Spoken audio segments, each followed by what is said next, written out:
bad extension cord, we're going to show you how to fix it.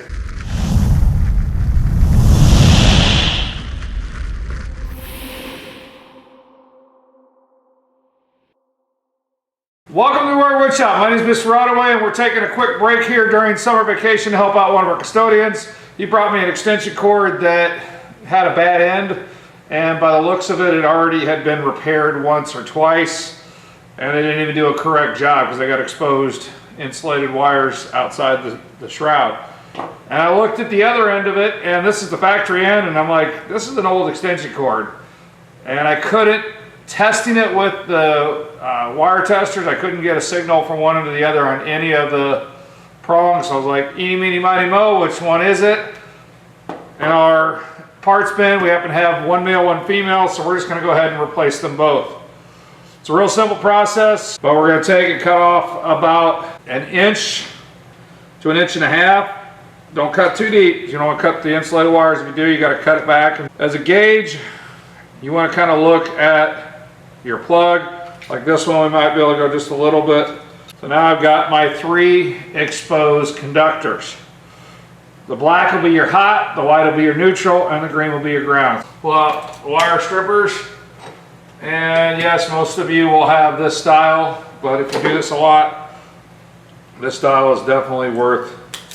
You want to strip off about between 1/4 and 1/2 inch, so I split the difference and go 3/8. You need to look at the type of plug. What we want is, we don't want any bare copper sticking out past the end of the sleeve here. Mistake that I've done several times is forget to put the cover on before I put the plug on. So slide that on. In this case, we'd have had the other end. But, alright, so again, the magic trick here is getting them to spider web far enough to reach all 3 terminals, but yet not far enough back so when this goes up, there should only be shrouded cord right there. Now inside the plug, you're going to have 3 different colored screws for a typical 110.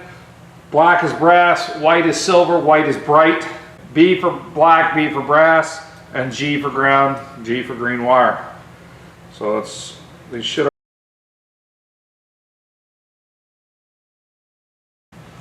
Snug that up. Snug is tight, tight is broke.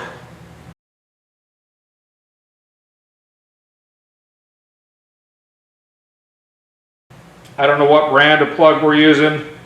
There's many of them out there. Again, this came from our leftover parts bin, things like that. You know, a win for the why'd you hang on to that and not throw it away box. All right, so each one of the 3 colors has their corresponding wire: black to brass, green to ground, white to silver. Now it's a simple technique of lining the 2 or 3 screws. It should slide right in there. See how it locked into place? It's not recommended, since this is plastic, to use a power driver, but everything's tight. We're gonna go switch up to the other end and get this plug put in. All right, to begin the other end, we start the same way we did before by stripping back some of the outer insulation and then stripping each conductor about 1/4 to 1/2 inch. All right, slide your plug shroud down the wire. When you're putting this together, if the bare wire sticks out past that, you need to shorten these. That'll be an arcing hazard. And once again, we're going to match up our screw colors. The black wire goes to the brass, the green goes to the green screw or the ground screw, and the white or neutral wire goes to the silver screw. Snug is tight, tight is broken. Keep that in mind. On this particular plug, the brass coating is wearing off, so I'm going to do a little safety check here and check continuity and see if, alright, which plug goes to which, inside to inside.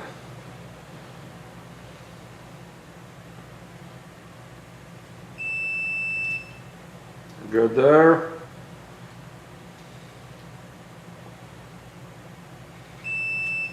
Good there.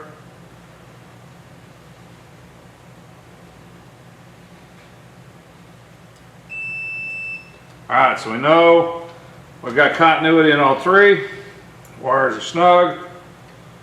It looks like our zoom camera battery wore out or ran out, so just put the plug back together the opposite way you took it apart. Make sure there's no exposed conductors, so the shroud's covering everything when it's all clamped together. Just make sure we're safe and secure when we're putting it all back together. Do a quick one final test.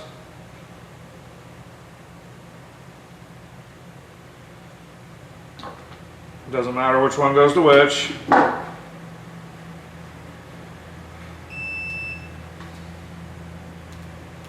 Remember, they're mirror images. And that part works. Alright, so that is how you can repair the end of an extension cord. I know we didn't use all new parts, but kind of the gist is the same. Just make sure, safety first, safety always, you're doing this with it unplugged. Not that, I don't know why. If you're repairing the plug, it should be unplugged, but you never know. And you wired the correct colors. Do definitely some testing before you plug it into the wall. Simple voltmeter with continuity check, and continuity check is where you touch the two and they make a tone sound. So when you touch the two in this, it'll continue all through the wire. So that's what I was checking for there. So hopefully this helps you save a few dollars, especially today when extension cords are expensive and they get damaged somewhere on the end, or if you need a custom length extension cord and it's parts that we had available rather than having to get a purchase order and run to the store. So thanks for watching. When you're done making sparks, hopefully you don't make sparks with this project, but hit that subscribe button because we've rewired several of our tools from 115 to 230, and we do tool safety videos, we do project videos, we do some construction site videos, deck building, things like that. So if you haven't done so, hit the subscribe and bell notification and like this video so if it helped you out. Thanks for watching. Now go out and make some sawdust.